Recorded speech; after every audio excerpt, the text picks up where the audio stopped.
सर्वप्रथम दीपावली की सबको शुभकामनाएं। ये दीपावली अवसर एक चेतना देता है। इसमें जो दीपों को प्रज्वलित करते हैं इसका एक महात्म है।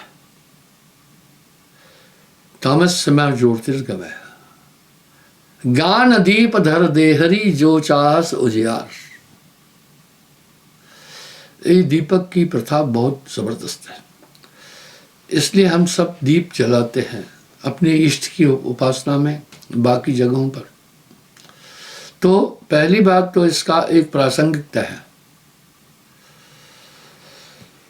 जब रावण का वध करके राम जी पहुंचे थे वापस अयोध्या में, 20 दिन लगे थे, तब अयोध्या वासियों ने हर्षोल्लास के साथ में दीपावली, उनका उस समय ऐसा नहीं था कि बड़ी बड़ी लाइटें जला करके कोई स्वागत करें, दीपों के द्वारा प्रकाश करके स्वागत करते थे। दीपक वैसे भी ज्ञान का द्योतक है। तो बंधुओं, इसमें एक और चीज थी कि एक क्रूर शक्तिशाली जिसके पास कई वरदान थे, कई शक्तियां थी, सत्य के आगे वो पराजित हुआ। राम जी ने वानर और रीछ भालुओं को साथ लेकर के इतने शक्तिशाली रावण पर आक्रमण किया, लेकिन आक्रमण ऐसे नहीं किया। देखिए नीति कैसी थी उनकी। सबसे पहले उन्होंने राजधर्म का पालन किया। राजदूत के रूप में उन्होंने अंगद जी को भेजा था। रावण गर्वी ने बात नहीं मानी, युद्ध हुआ। उसके पास बहुत शक्तियां थी, बहुत तप था, सभी दिशाओं को बांध दिया था। राम जी जानते थे शत्रु साधारण नहीं, उसके साथ में पूरी शिव की शक्तियां काम कर रही थी, शिव जी की। इसलिए तो नवरात्रे आते, फिर दशहरा आता है, उन्होंने शक्ति को आहूत किया था कि मुझे शक्ति दो कि इस विभत्स राक्षस पर मैं पराजय कर सकूं। और हमेशा आप देखना, जब भी देवताओं पर संकट आया है, पराजय को प्राप्त होने वाले होते, तब वो आदि शक्ति को आहूत करते हैं। ऐसे प्रमाण कथाओं में भी मिलते हैं। इस तरह रावण का वध हुआ। इससे दो प्रेरणाएं मिलती हैं। वो साहब ने इसको खूब कहा है। क्यों रावण गया? अपने पाप के कारण नहीं, तो रावण को कोई मारने वाला नहीं था, काल को भी उसने बांध रखा था। परनारी के रास्ते अवगुण हैं गुणना है, रावण के 10 सिर गए, परनारी के मां। ये सिर्फ दीपक जलाने का पर्व नहीं है। इसमें हमें सोचना होगा कि उन सब बुराइयों से हम बचें जो इंसान का विनाश करती हैं।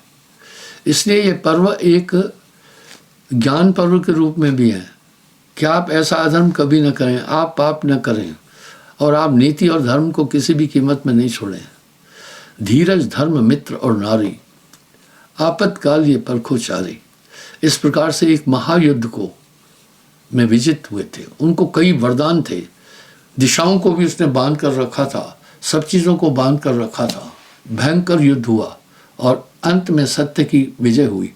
ये पर्व एक चीज़ और भी इंगित कर रहा है कि सत्य अविजित है और सत्य की विजय होती है और अपराध से बचाने का द्योतक है। परनारी के रास्ते अवगुण है गुणना है, रावण के 10 सिर गए, परनारी की माँ। इसके साथ साथ एक चीज़ और भी ये बता रहा है, जो भी अधर्म का साथ देता है उसका भी विनाश हो जाता है। उसमें बड़े बड़े योद्धा थे, उन सब का नाश हुआ। आपको मैं एक उदाहरण देता हूँ। ये पर्व हमें यही बताता है, हमें अधर्म के साथ नहीं जाना चाहिए, पाप के साथ सहयोग नहीं देना चाहिए। दूसरा उदाहरण देता हूँ, द्रोणाचार्य, भीष्म पितामह, कृपाचार्य, कर्ण, अश्वत्थामा आदि वो योद्धा थे, वरदानी योद्धा थे, उनका वध कोई नहीं कर सकता था। वो सब इसलिए मारे गए थे क्योंकि अधर्म का साथ दिया था।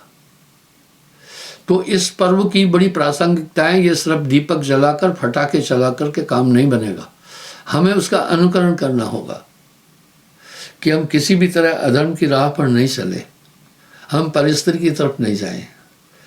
पर नारी के रास्ते अवगुण हैं गुणनाए, रावण के 10 सिर गए पर नारी के माँ। पर नारी पहनी छुरी मत कोई लाओ अंक, रावण के 10 सिर गए पर नारी के संग। पहला तो ये पर्व ये संदेश देता है कि परिस्त्री की तरफ जाना नहीं है, और यही हमारी संस्कृति रही है। एक नारी ब्रह्मचारी, और माताओं के लिए ये नियम रहा है, अपने पति के अतिरिक्त दुनिया के जितने भी और पुरुष हैं वो सब भाई पिता पुत्र के समान उम्र के अनुसार। यानी ये पर्व हमें एक सामाजिक और आध्यात्मिक चेतना भी देता है। लेकिन लोग आज इस प्रासंगिकता को भूलते जा रहे हैं, इसको भूल रहे हैं। ज़रूरत यह है कि हम इस पर्व की महत्ता को ठीक से समझें। दूसरी बात यह है कि किसी भी तरह से उन्होंने नियम का उल्लंघन नहीं किया था। अपने जीवन काल में जितने भी राजधर्म का उन्होंने बहुत बड़ा पालन किया था। इस तरह से इस पर्व पर हमें इसकी गहनता पर चिंतन करना होगा। धन्यवाद। आप सबको इस पर्व की शुभकामनाएं। नमस्कार।